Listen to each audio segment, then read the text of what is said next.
रहूं दोस्ती रहे या न रहे अलाए कहिड़ी ख़बर हीअ ज़िंदगी रहे या न रहे बस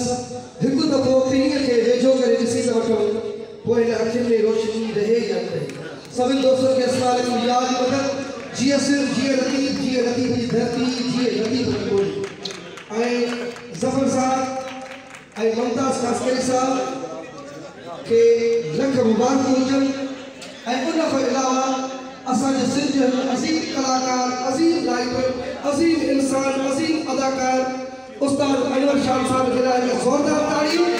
जी ही ड्रामो राजवाड़ी लिखियो आहे जेकॾहिं शायदि इहो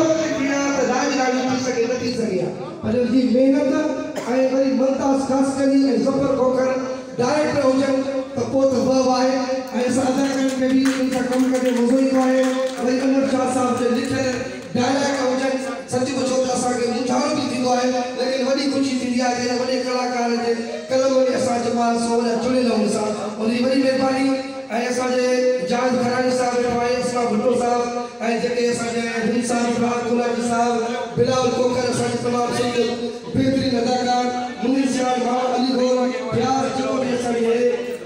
गुल आर्ट अकेडमी सभिनी खे मुबारक हुजनि लख तोड़ा लख एहसान